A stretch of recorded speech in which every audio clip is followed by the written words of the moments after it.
Good morning, dear students. The next topic that we have to study is about the coordination. So we have studied about the management, the functions of management, levels of management, all the features of the management we have studied. Next topic we are going to study is about the coordination. So first, let us discuss what is coordination. The dictionary meaning of coordination is rapport. Thus, coordination is to synchronize the various activities of an organization. In the context of a business unit, the meaning of coordination is to balance its various activities: purchase, sales, production, finance, personnel, etc., so that objectives of the business can be easily achieved.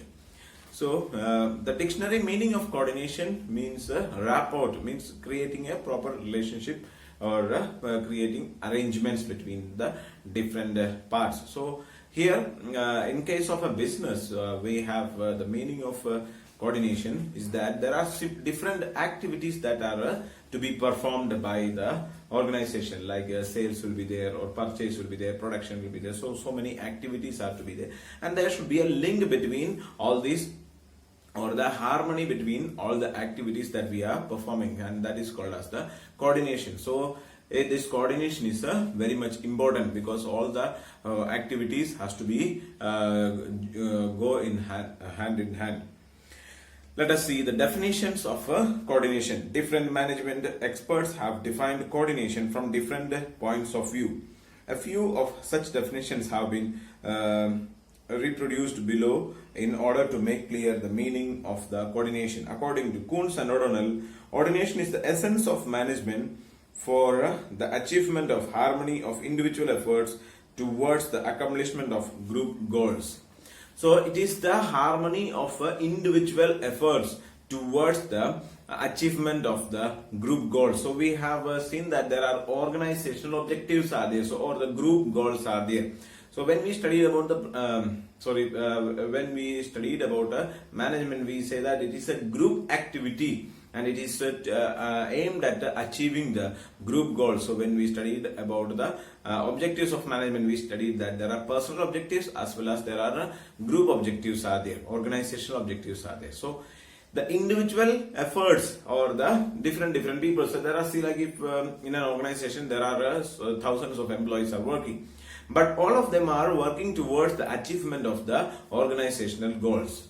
Okay, so see, for example, if we consider about our school, if there are around 70 teachers are there working in the school, and there are different class teachers are there. There are maybe LKG class teacher will be there, and there are a 12th class teacher is there, or a student from or teachers are those who are teaching in LKG, UKG classes from there, and there is also teachers who are teaching in plus 1, plus 2. But all these teachers are working towards the achievement of the organizational goal. That means the providing better education to the children. So that is the purpose of the entire school, and that is the work that the LKG teachers are also doing, and the 12th class teachers are also there. So all the teachers in the school are trying, and if there is any fault or any mistake, imagine that, say, like if the LKG teachers are not teaching properly, or if middle class teachers are not teaching properly, then it will create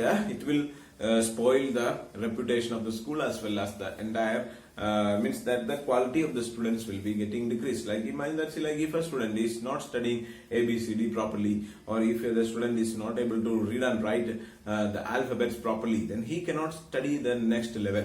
Okay, so when he comes into the class 5th, or when he comes into class 8th, so if the different basic things that they are studying, if they are unable to study that, then they will, when they come into the higher classes, they will not be able to study. So if a teacher is there in a plus 1, plus 2 are working very hard to provide a very nice education to the children, but if the smaller class teachers are not doing, then it is not going to be any beneficial. And if the smaller class teachers are doing very hard working, and they are teaching them nicely, but when they come to the higher classes, like if 9th, 10th teachers are not teaching properly, then they are not going to get any good mark in the board exams, and the reputation of the school again will be going down. If there, nobody is going to consider, like if a student is getting good mark in 5th class, so but all the students, those who are writing in 10th class, are not getting good marks. So the board exam results will be considered based on the see, like the reputation of the school is depending on the board exam results. So that like that there are, see, like the entire activity, all the even, see, like, and not only that, see, like there are guys are there are drivers are there, all the members have to work properly, and then only it can achieve the organizational goal. So the same way in a business unit also, there are so many activities have to be performed, and all these activities have to be targeted towards the achievement of the organizational goals. Okay, so there is another definition given there. According to McFarland, coordination is the process whereby an executive develops an orderly pattern of group efforts among his subordinates and secures unity of action in pursuit of a common purpose. So this is another definition given, and you can study any one of these definitions. Okay. In conclusion, coordination can be appropriately defined as the process which establishes harmony among various activities being performed in an organization in order to achieve the objectives of the organization in an effective manner. So we can say as a whole, we can say that the purpose, there are so many activities performed in an organization, so the coordination is bringing harmony among the different activities that is performed, and it is directed towards the achievement of the organizational goals. Okay, so let us see what are the characteristics of coordination. Coordination is a process to establish harmony among different activities of an organization so that the desired objectives can be achieved. Definitions of coordination present the following facts about its characteristics. So the first characteristics of coordination is that coordination integrates group efforts. The need of coordination is felt when group effort is needed for the accomplishment of an objective. In short, it can be said that coordination is related to group effort and not individual effort. The question of coordination does not arise if the job is done by one person only. So the coordination is required when there is a group activity. So we know studied that management is a group activity, and an individual person is not responsible, or individual person, when only an individual person is performing anything, there is no need of any coordination because he himself is doing all the works. So there is no any coordination is required. But when the group of people are doing the job, then the need of coordination is very much essential. Coordination ensures unity of action. The nature of coordination is of creating unity in action. It means during coordination process, an effort is made to create unity among the various activities of an organization. For example, the purchase and sales departments have to coordinate their efforts so that a supply of goods take place according to purchase orders. So there are different units are there, or different parts are there of an organization, and all these should go hand in hand. Both should be there. Like if production unit is there, so and sales department is there, so sales department is taking the order, and same amount of product has to be produced and supplied to the customers. So then only the next time the customer will be giving the order. Otherwise, if we are taking the order, but if we are unable to produce the product and supply it to the people, then it will create a lot amount of problems. Coordination is a continuous process. It is not a job which can be performed once and for all, but its need is felt at every step. Many activities are performed in business, sometimes or the other. If any one of the activities goes on fluctuating either for more or less than required, the whole organization balance is disrupted. So coordination is a continuous process, one after the other we have to do it. So we cannot say that once if action is completed or once coordination is created in an organization, after that it will go on smoothly like that. No. There are so many different activities are there, there are so many people are there, so there should be, we have to do each and every efforts to maintain the coordination in the organization. Again and again, so many activities have to be performed. So it is not a single time, one time job, it is a continuous process. And coordination is all pervasive function. Pervasiveness refers to the truth which is applicable to all spheres and places uniformly.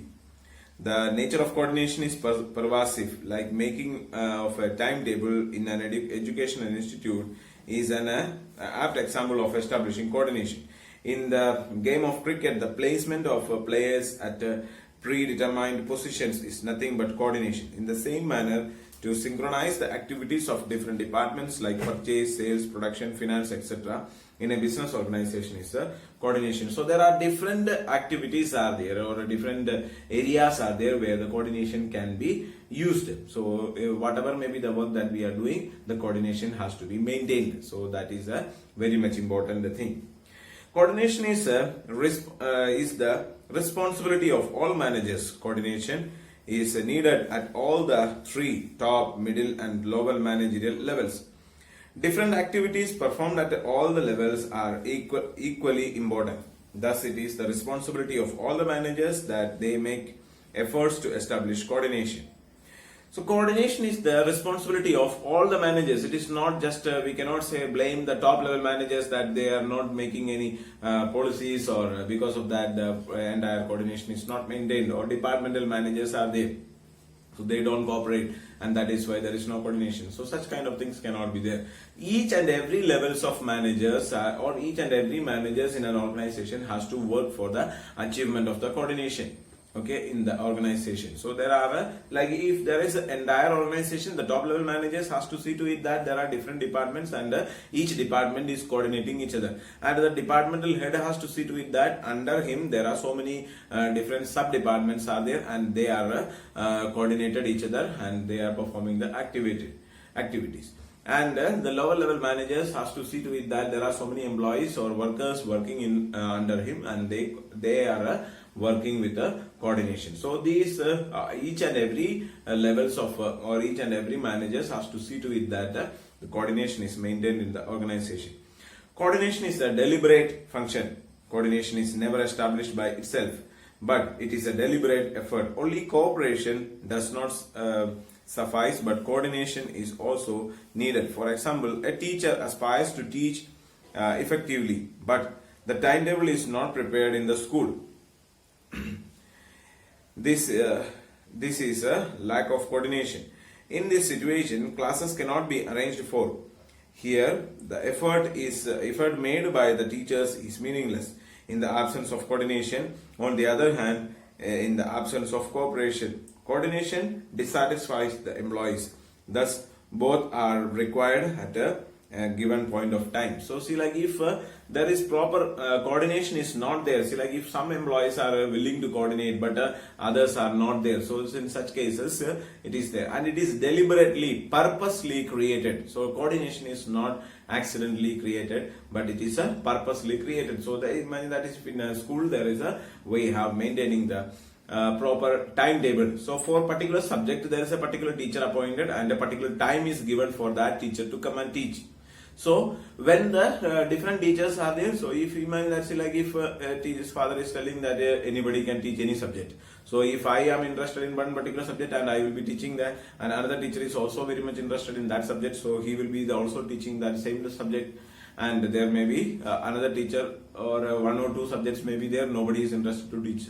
So such kind of situation will be there. There will not be, so the class cannot be properly maintained. If there is no proper timetable, then it cannot be there. So or imagine that, say, like one teacher is coming and preparing and coming that, and he is ready to take the class now, and at that time another teacher is already taking class. So if there is no proper timetable, then everything will be in confusion. So when there is proper the timetable itself is a symbol of coordination. So different activities are there, so different teachers are there, different subjects are there, and accordingly the proper timetable is arranged so that the teacher can come and teach, and the students are also able to understand the things. So that is about the characteristics of coordination.